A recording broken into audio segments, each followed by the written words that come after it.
unboxing pakai lagi. Ini nggak akan cukup di satu part aja, jadi aku bikin part-part selanjutnya.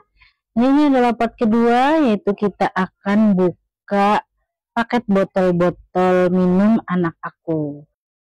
Jadi berhubung botol minum tuh nggak tahu kenapa perintilannya tuh selalu hilang, jadi aku beli lagi nih botol-botol buat minum.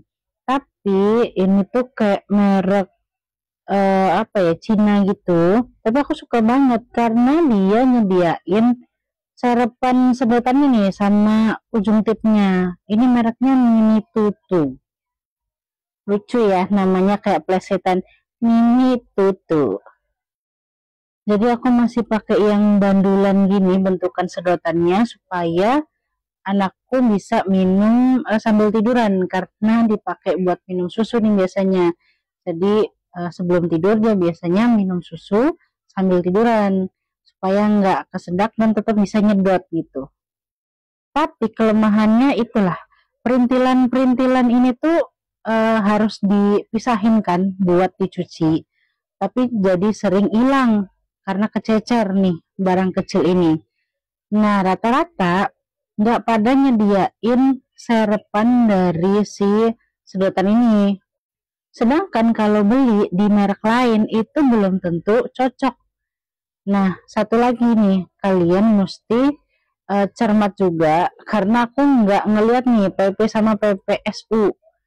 Jadi lebih cepat masa pemakaiannya. Jadi mendingan kalian pilih yang PPSU.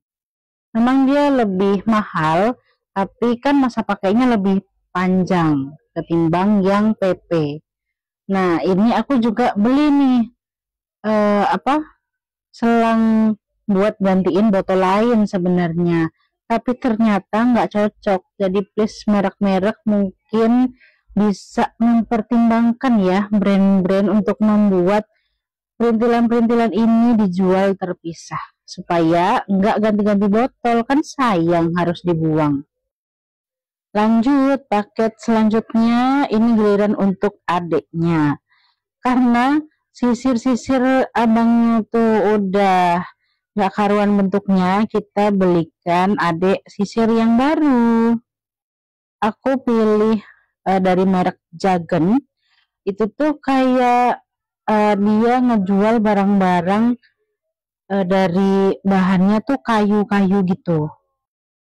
Jadi ada 3 bentuk sisir yang berbeda, ada untuk newborn, dan yang salah satunya tuh aku pakai.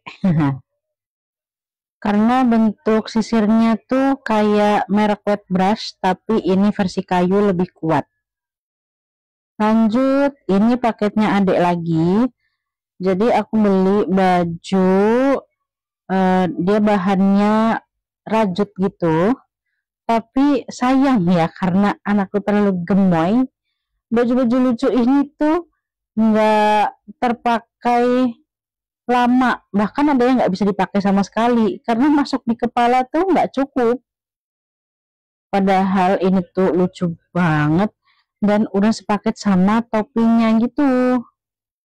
Cuma memang sih bahan-bahan baju kayak gini tuh agak kurang cocok karena kita seringnya panas ya cuacanya, jadi emang jarang kepake sih. Jadi menurutku mungkin kalian bisa pertimbangin lagi ya, kalau mau beli yang kayak gini jangan lihat lucunya aja. Mungkin di bagian badannya atau di bagian kakinya tuh bisa melar, tapi di bagian lehernya tuh nggak melar sama sekali. Jadi ya kalau nggak cukup ya udah nggak bisa dipakai sama sekali gitu loh.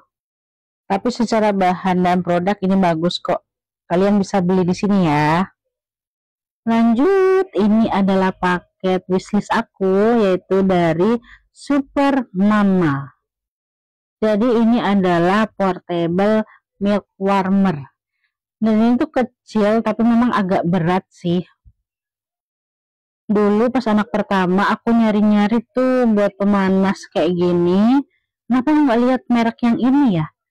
Jadi aku beli dulu entah kayak sembarangan gitu, merek apa lupa. Itu pas dicoba nggak ngaruh sama sekali. Aku juga heran deh. Tapi yang ini memang sesuai sih harganya. Dan ini kecil mungil, bisa nyempil di tas. Terus udah dapet botolnya juga. Tapi misalnya Bunda mau pakai botol yang dari dotnya langsung, itu bisa banget. Tinggal dipasang aja di alatnya, terus diatur suhunya. Dan ini tuh nggak butuh waktu lama buat manasinya loh. Tapi ini nggak yang panas banget gitu, jadi pas untuk langsung diminum. Jadi nggak ada lagi tuh drama-drama kemana-mana bawa termos buat manasin ASI. Yang ada nanti malah ASInya rusak ya kan Bun. Jadi lebih aman nih pakai gini dan praktis, itu yang penting. Nanti aku masukin di keranjang kuning, oke? Lanjut ke paket yang besar ini. Ini adalah souvenir buat orang-orang yang jenguk atau kalau di Jawa bilangnya bayi. Aku sih ngikutin tradisi aja ya. Karena kalau di tempatku tuh kalau habis jengukin orang yang lahiran kan biasanya pada ngasih kado lah atau amplop gitu. Nah, si yang punya